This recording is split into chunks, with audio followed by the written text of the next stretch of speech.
Hello everyone, welcome to online ED classes. तो आज के सेशन में हम इकोनॉमिक सर्वे 2020-21 को कवर करने वाले हैं, जिसे कि द प्लेटफॉर्म से लिया गया है। इकोनॉमिक सर्वे हर साल केंद्रीय बजट पेश होने से पहले आता है और ये इकोनॉमिक कंडीशन को समझने के लिहाज से बहुत ही इंपॉर्टेंट दस्तावेज होता है, जिसे कि पेश किया जाता है केंद्रीय बजट पेश करने से पहले। और ये मुख्य जो सलाहकार होते हैं उनकी अगुवाई में ये समीक्षा दस्तावेज जो है वो तैयार किया जाता है। तो इस बार आर्थिक समीक्षा किसने पेश किया? केंद्रीय वित्त मंत्री निर्मला सीतारमण द्वारा पेश किया गया 29 जनवरी 2021 को। इस बार आर्थिक समीक्षा का फोकस बिंदु रहा है कोविड-19 महामारी से नुकसान और प्रभाव। मुख्य सलाहकार जिसकी अगुवाई में ये दस्तावेज तैयार किया है वो है कृष्णमूर्ति सुब्रमण्यम। विषय क्या रही? जीवन और आजीविका की सुरक्षा, यानी सेविंग लाइव्स एंड लाइवलीहुड्स एवं वी आकार सुधार, ये इस बार के आर्थिक समीक्षा का विषय रहा। जीवन और आजीविका की सुरक्षा एवं वी आकार सुधार। तो क्या है ये समीक्षा? ये एक वार्षिक दस्तावेज होता है जो कि देश के आर्थिक प्रगति और मुद्दों की समीक्षा करता है। इसमें राजकोषीय विकास, व्यापक आर्थिक कारकों, मुद्रास्फीति और अन्य आर्थिक कारकों पर विचार विमर्श किया जाता है। किसके द्वारा पेश किया गया? केंद्रीय वित्त मंत्री निर्मला सीतारमण द्वारा 29 जनवरी 2021 को। फोकस बिंदु रहा कोविड-19 महामारी से नुकसान और प्रभाव। मुख्य आर्थिक सलाहकार जिनकी अगुवाई में तैयार किया गया ये दस्तावेज वो है कृष्णमूर्ति सुब्रमण्यम। विषय क्या रहा? जीवन और आजीविका की सुरक्षा एवं वी आकार सुधार, सेविंग लाइव्स एंड लाइवलीहुड्स। तो इस बार आर्थिक समीक्षा के मुख्य बिंदु क्या क्या रही? 2020 इस बार के आर्थिक समीक्षा में मुख्य बिंदु रही है वर्ष 2020-21 की भारतीय अर्थव्यवस्था की वृद्धि दर 7.7% रहने का अनुमान है। अगले वित्त वर्ष में देश की जीडीपी विकास दर 11% रहने का अनुमान है और सांकेतिक जीडीपी की विकास दर 15.4% रहेगी, जो कि स्वतंत्रता प्राप्ति के बाद सर्वाधिक होगी। इस बार 2020-21 में जीवन और आजीविका की सुरक्षा पर ध्यान केंद्रित किया गया है। इसमें जीडीपी में आई अस्थायी कमी, जो कि पहली तिमाही में 23.9% की कमी और दूसरी तिमाही में 7.5% की कमी, तो इस अस्थायी कमी को जल्द रिकवरी करने की संभावना व्यक्त की गई है इस बार की आर्थिक समीक्षा में। वैश्विक आर्थिक उत्पादन 2020 में 3.5% की कमी को पाटने के लिए संरचनात्मक ढांचे में समृद्धि बल दिया गया है।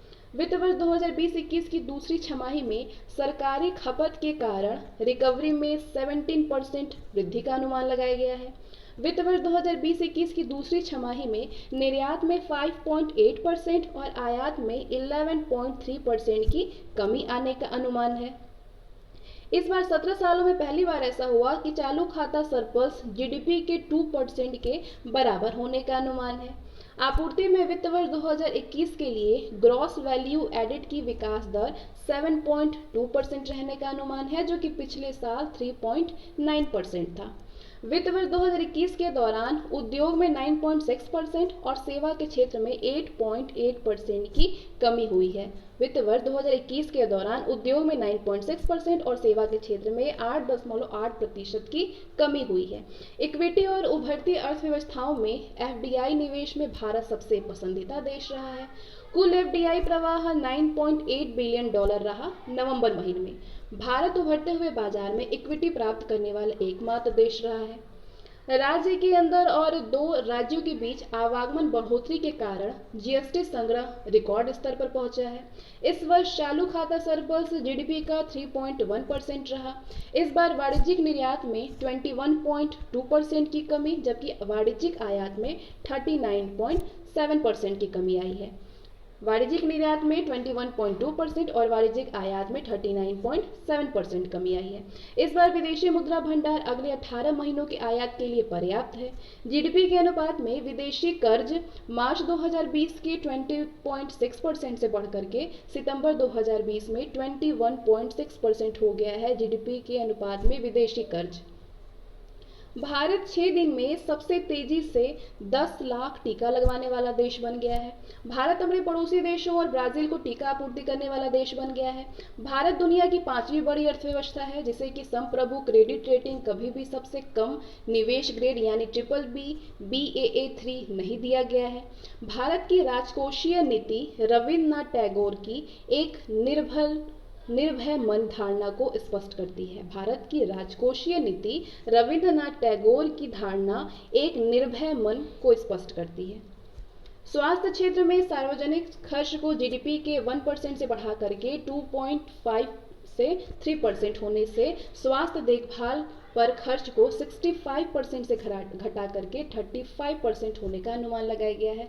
स्वास्थ्य क्षेत्र में सार्वजनिक खर्च को जीडीपी के 1% से बढ़ा करके 2.5 से 3% होने से स्वास्थ्य की देखभाल पर जो खर्च है उसको 65% से घटा करके 35% होने का अनुमान लगाया गया है।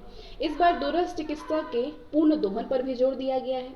नवोन्मेष को बढ़ावा देने के लिए भारत पहली बार नवोन्मेष इंडेक्स में 50 शीर्ष देशों के क्लब में प्रवेश कर दिया है।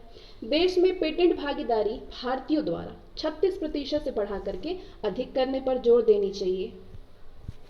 प्रधानमंत्री जन आरोग्य पर इस बार विशेष जोर दिया गया है। इसके तहत डायलिसिस जैसे अधिक खर्च वाले इलाज को किफायती करने पर जोर दिया गया है। जीएसटी की शुरुआत के बाद से लेकर के पिछले 3 महीने में मासिक जीएसटी संग्रह 1 लाख करोड़ के आंकड़े को पार कर गया है। 8 जनवरी 2021 तक भारत का विदेशी मुद्रा भंडार 586.1 बिलियन अमेरिकी डॉलर के आंकड़े को छू गया है। कितना? 586.1 बिलियन। ऋण सेवा अनुपात सितंबर 2020 के अंत में 9.7% रहा, जो कि मार्च 2020 के अंत में 6.5% था। मार्च 2020 की तुलना में दिसंबर 2020 में रुपए का अवमूल्यन 4.1% हो गया है। कितना? मार्च 2020 की तुलना में दिसंबर 2020 में रुपयों का अवमूल्यन 4.1% हो गया है। अनुसूचित व्यवसायिक बैंकों की कुल डूबी हुई परिसंपत्ति मार्च 2020 के अंत तक 8.21% से सितंबर 2020 के अंत में 7.49% तक गिरावट दर्ज की गई है। जून से दिसंबर के दौरान राज्यों और संघ शासित प्रदेशों में मुद्रास्फीति की दर 3.2% से 11% रही, जो कि पिछले वर्ष की इसी अवधि में 0.3% से 7.6% थी। भोजन मदों की कीमतों को स्थिर करने के लिए उठाए गए कदम ब्याज के निर्यात पर प्रतिबंध, प्याज के भंडारण की स्टॉक सीमा का निर्धारण एवं दालों के आयात पर प्रतिबंधों में कमी आई है।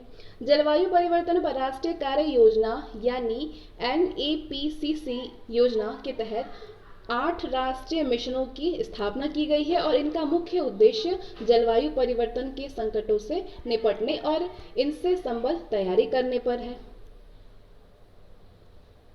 COP26 सम्मेलन को 2021 तक स्थगित करने से विचार विमर्श और 2025 के उद्देश्य के बारे में जानकारी देने के लिए कम समय मिला है।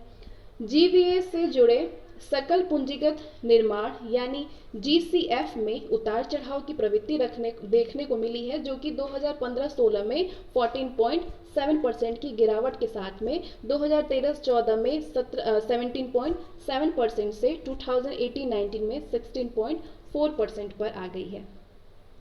GAV से जुड़े सकल पूंजीगत निर्माण यानी GCF में उतार चढ़ाव की प्रवृत्ति को देखने के लिए, जो कि 2015-16 में 14.7% की गिरावट के साथ में 2013-14 में 17.7% से 2018-19 में 16.4% पर आ गई है। कृषि वर्ष 2019-20 में देश के कुल खाद्यान्न उत्पादन चौथे अग्रिम अनुमानों के अनुसार कुल खाद्यान्न उत्पादन 11.44 मिलियन टन रहा है, जो कि 2018-19 से अधिक है। वर्ष 2019-20 में 13,50,000 करोड़ रुपए के लक्ष्य के विपरीत वास्तविक कृषि ऋण प्रवाह 13,92,469.81 करोड़ रुपए था। वर्ष 2020-21 के लिए लक्ष्य 15 लाख करोड़ रुपए था और 30 नवंबर 2020 तक 9,73,517.80 करोड़ रुपए दिए गए हैं। फरवरी 2020 की बजट घोषणा के बाद प्रधानमंत्री के आत्मनिर्भर भारत पैकेज के तहत किसान क्रेडिट कार्ड यानी KCC प्रदान करने के लिए दुग्ध सहकारिता और दुग्ध उत्पादन कंपनियों के 1.5 करोड़ डेयरी किसानों को लक्षित किया गया है। जनवरी 2021 के मध्य तक मछुआरों और पालकों को 44,673 किसान क्रेडिट कार्ड जारी किए गए हैं। कितने? 44,673 किसान क्रेडिट कार्ड जनवरी 2021 के मध्य तक मछुआरों और पालकों को 44,673 किसान क्रेडिट कार्ड जारी किए गए हैं। 70 लाख किसानों को कोविड-19 लॉकडाउन की अवधि के दौरान 8,741.30 करोड़ रुपए की धनराशि पर हस्तांतरण किया गया है। प्रधानमंत्री किसान योजना के अंतर्गत वित्तीय लाभ की 7वीं किस्त में दिसंबर 2020 में देश के 9 करोड़ किसान परिवारों के बैंक खातों में 18,000 करोड़ रुपए की राशि सीधे जमा की गई है। कब? दिसंबर 2020 में। वर्ष 2019-20 के दौरान मत्स्य उत्पादन सबसे अधिक 14.16 मिलियन मीट्रिक टन तक पहुंच गया है। मत्स्य पालन के क्षेत्र में राष्ट्रीय अर्थव्यवस्था में सकल मूल्य वर्धन यानी जीवीए 2,12,915 करोड़ रुपए था, जो कि कुल राष्ट्रीय जीवीए का 1.2% और कृषि जीवीए का 7.28% है। एनएफएसए आदेश की जरूरत के ऊपर नवंबर 2020 तक 80.96 करोड़ लाभार्थी को मुफ्त अनाज प्रदान किया गया है। भारत की जीडीपी का 15% प्रोत्साहन पैकेज के साथ में आत्मनिर्भर भारत अभियान को घोषित किया गया है। भारत ने 10 संकेतकों में से 7 में अपनी स्थिति में सुधार किया है। तो ये इस बार 2020-21 की आर्थिक समीक्षा के मुख्य बिंदु थे। तो ये वीडियोस अगर आपके लिए यूज़फुल है तो उसको लाइक करें, शेयर करें, चैनल पर नए हो चैनल को सब्सक्राइब करके बेल आइकन को प्रेस कर दें। तो फिर मिलते हैं नेक्स्ट वीडियो में, तब तक के लिए बाय।